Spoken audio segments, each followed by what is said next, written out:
नमस्कार आपण मानंकु आम चैनल टुलिपी स्माइल को स्वागत। आज मु आपण मानक पई ने आछि कुंभ मेला विषय एक सुंदर ओडिया रचना। वीडियो आरंभ करे पूर्व जदि आम चैनल सब्सक्राइब करना हो कि चैनल नुआ ताल प्लीज सब्सक्राइब करनियो आ डे न कर आरंभ करबा। आज रचना कुंभ मेला। प्रथम उपक्रम। कुंभ मेला भारतीय सनातन संस्कृति भली बहु पुरातन। यह प्रति 12 वर्ष रे प्रयागर त्रिवेणी संगम रे कुंभमेला हुए, जहाको पूर्ण कुंभमेला कहा जाए। 144 वर्ष रे महाकुंभमेला अनुष्ठित हुए। वर्तमान जानिबा वर्णना विषय। पौराणिक कहानी अनुसार देवासुरଙ୍କ मिलित समुद्र मंथनरु अमृत बाहरिला। असुरଙ୍କ ठारू अमृत को सुरक्षित स्थान को नहीं जिबा पाई गुरु बृहस्पति योजना प्रस्तुत कले। सेथिपाई से इंद्रଙ୍କ पुत्र जयंतु को पठाइले। जयंतु को सहयोग करिया पाई 4 जण देवता तांका सहित जोग देले। कलश थिबा अमृतर सुरक्षा और अमृत जेपरी चहली न जाए सेथिपाई चंद्र को पठागला। जयंतक सहित गले निजे सूर्य देवता।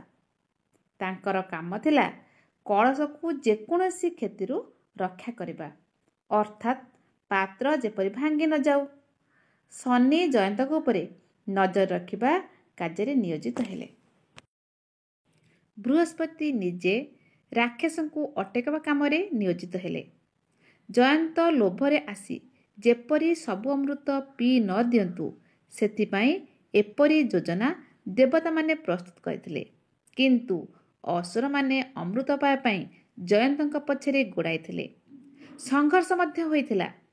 देवता माने असुरଙ୍କ ठारू अमृत चोरई आनले सत, किंतु संघर्ष समय रे 4 बुंदा अमृत पृथ्वी उपरे पड़ीगला। जेउठारे अमृत पड़िथिला से 4 स्थान हेउची प्रयाग, हरिद्वार, उज्जयिनी और नासिक। एही समस्त स्थान पवित्र नदी निकटरे अवस्थित। नासिक अरुण और वरुण संगम स्थल जेउठारे गोदावरी नदीर आरंभ होईछि। हरिद्वार गंगा नदी कूल एवं प्रयाग गंगा, जमुना और सरस्वती नदीर संगम स्थल अवस्थित। राक्षस मानठारू अमृत आनिबा कार्य गोटिए दिन रे समाप्त होई नथिला। एही कार्य पई संपूर्ण 12 दिन समय लागिथिला। देवता मानकर गोटिए दिन पृथ्वी पई गोटिए वर्ष समान बोली शास्त्र रे उल्लेख अछि। सेथिपाई 12 वर्ष रे थरे कुंभमेला हुए। अन्य एक विषय होछि देवगुरु बृहस्पति गोटिए राशि रे गोटिए वर्ष रुहंती। 12टी राशि भ्रमण करिया पाई तांकु 12 वर्ष लागि थाए। बृहस्पतिଙ୍କ गति अनुसार 12 वर्ष रे थरे प्रयागर त्रिवेणी संगम रे कुंभमेला हुए, जहाकू पूर्ण कुंभ कहा जाए। 12टी कुंभ अर्थात 144 वर्ष रे थरे महाकुंभ अनुष्ठित हुए। चलित 2025 कुंभमेला महाकुंभ अटे। वर्तमान जानिबा शेष कथा विषय। कुंभमेला भारत और भारत बाहर मध्य खूब परिचित।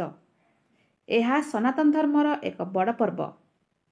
पद्म पुराण अनुसार कुंभमेला समय रे संगम स्नान मुख्य प्रदान करिथाए। 2017 मसीह रे यूनेस्को कुंभमेला को मानवतार अमृत सांस्कृतिक परंपरा सूची रे शामिल करछि। कुंभमेला रचना के पहला मतामत दब, भल लागले लाइक करिवो, सब्सक्राइब करनला हम चैनल टुलिपी स्माइल को सब्सक्राइब करनबो। रहुछि जय जगन्नाथ।